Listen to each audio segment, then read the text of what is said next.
So to rise in support of this motion for the approval of the nominees for the IEBC Commission. Honorable Speaker, first is worth noting, Honorable Speaker, that as much as the committee and the panel have done a very good job in vetting these nominees, first the panel in interviewing them and the committee in vetting them, we have been without an IEBC Commission now for the last almost 3 years. And we are indeed 3 years late in establishing an IEBC Commission.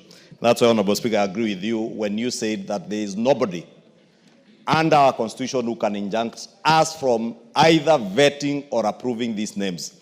Honorable Speaker, I also want to speak to those who are in the judiciary to be considerate of the circumstances that we are in as a nation.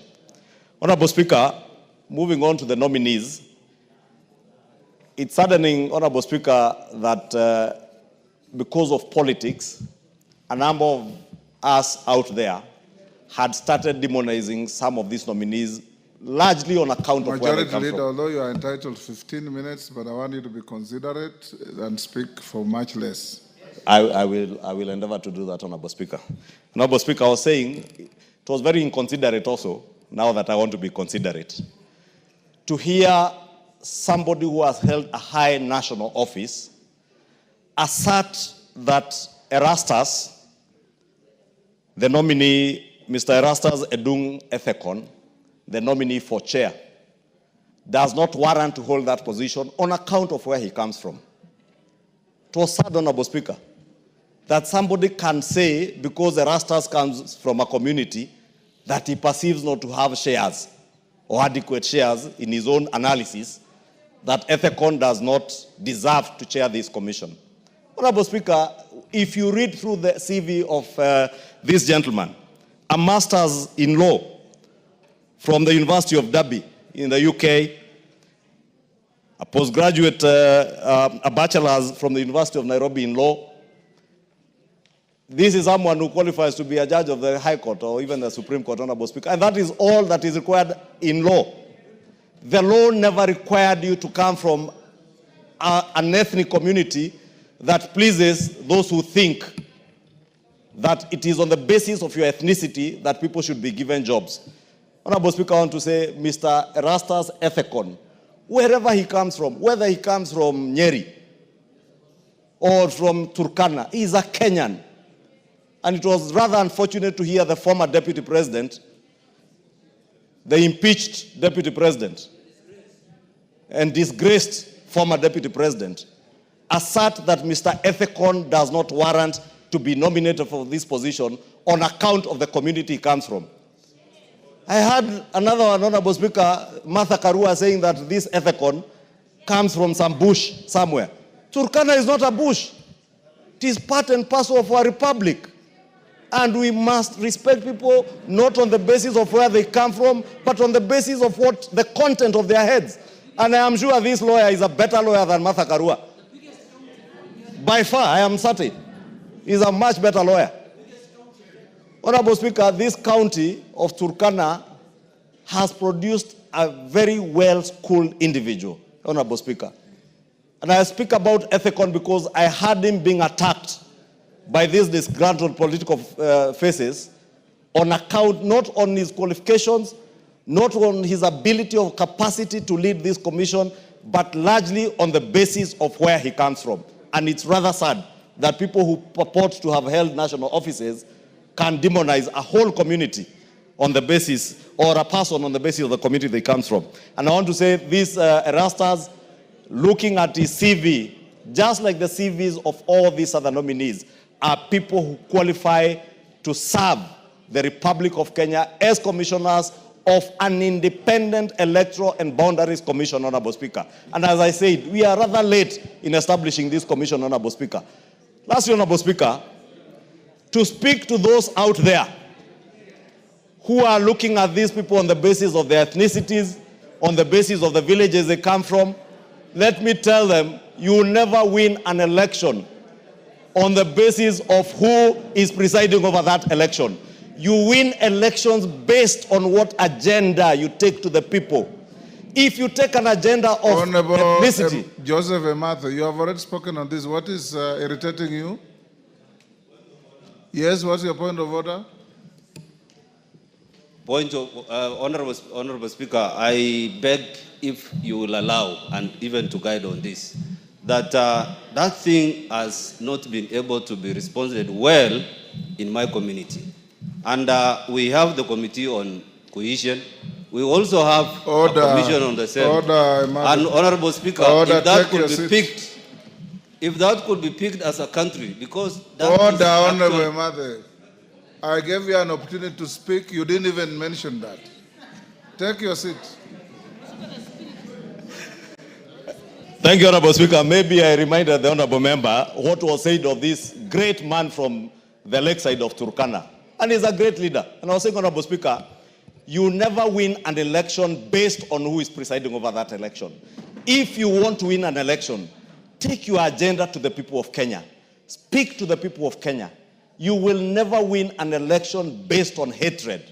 You will never win an election because you are showing bitterness to everybody or belittling people from certain communities because you think the village you come from is more important than other villages in Kenya, Honorable Speaker. We all come from certain villages. And they are as important as your small village, Honorable Speaker. And Honorable Speaker, this commission, as I said, we are 3 years late.